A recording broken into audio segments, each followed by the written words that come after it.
Napamura na lang si Mitch Johnson sa ginawa ng mga referee na pariak ang buong bench ng San Antonio Spurs. Minsan lang maging ganito si Wemby. Hype na hype ang feel-am ng OKC. So pivotal Game 5 Western Conference Finals, OKC Thunder versus San Antonio Spurs. Will opening quarter, first basket of the game mula kay Chet Holmgren na agad ding sinagot beyond the arc ni Stephon Castle. Isaiah Hartenstein naman na libre sa ilalim sa kanyang 200 dunk, pero Julian Champagnie abay na libre din. Back-to-back 3-pointer. Timeout ang OKC with 11-6 run ng San Antonio Spurs. Mainit si Champagnie sa unang quarter. Heto pa another 3-point shot, shooting 3 of 4 beyond the arc. Pero off the bench, Alex Caruso sumagot din ng corner 3-pointer at Chet Holmgren wala pang mintis, 4 of 4 sa field to start a quarter with 8 points. Under 3 minutes naman nang sa wakas magparamdam na si Wemby sa kanyang alley-oop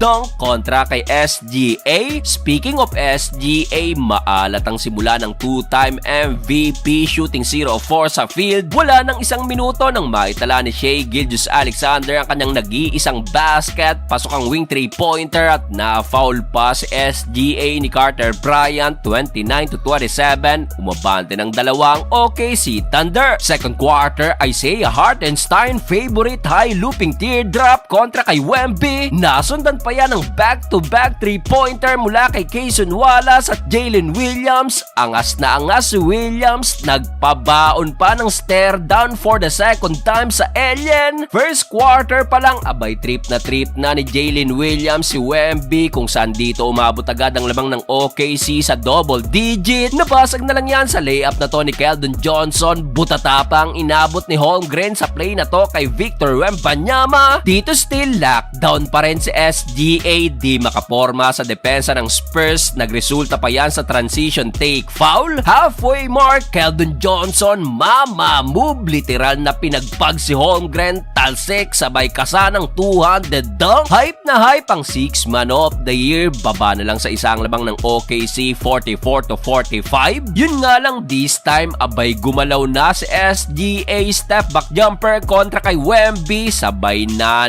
move sa play na to. Konting arte at bagsak, foul. Under 3 minutes nang finally magparamdam na rin si Dylan Harper. Pasok ang wing 3-pointer. Kaso nagkasunod-sunod na naman ang mga foul na nakuha ni SGA, shooting 10 of 10 sa free throw ng MVP. Abay first half pa lang, kota na agad sa free throw si SGA, kaya dito umabot na naman sa double digit ang lamang ng Thunder, 58-69. Start of the third quarter, Chet Holmgren pinosterize agad si Wemby, kaso di umabot sa shot clock. Pero matapos yan, Jared McCain at SGA, dito inangat palalo ang lamang ng Thunder sa 18 points sa kanilang 7-0 run, 58-76. Napatawag agad ng timeout ang Spurs at dito si Wemby nang nanguna sa huddle na siya ring bumasag ng run na yan sa kanyang alley-oop and one. Hindi lang isa kundi dalawang and one ang sinagot ng Alien. Dahil dyan bahagyang nabuhayan ng Spurs at sa tres na to ni Devin Vassell, natunaw na yan sa single digit, 87-79. Yun nga lang, to the rescue naman si Alex Caruso. Buti na lang sumagot din ng and one 3-pointer si Devin Vassell. Wala nang isang minuto, lala ng referee, humihingi ng challenge ang Spurs sa play na to. Sa kanila sanang magiging ball possession, pero eto di ibinigay ng referee ang challenge. Bagkus tinechnical fight tong si Mitch Johnson. Grabe, at natapos ang third period, up by 10 points pa rin ang OKC, 101-91. Fourth and final quarter, Isaiah Hartenstein na libre agad sa kanyang 200 dunk na sinagot naman ang layup ni Wemby. De'Aaron Fox dito nagparamdam na rin, baba ulit sa single digit, kaso Jared McCain to the rescue agad sa kanyang stop and pump 3-point shot. Alex Caruso pumukol din ng another 3-pointer at under 3-minute mark, Jared McCain na naman palong-palo another 3-pointer at dito umabot na naman ang lamang sa 15 points. Kaya naman eto't under 2 minutes pinagpahinga na rin ang mga starters. Sa huli makukuha ng OKC ang Game 5, 3 wins to 2. Isang panalo na lang ang kailangan ng OKC.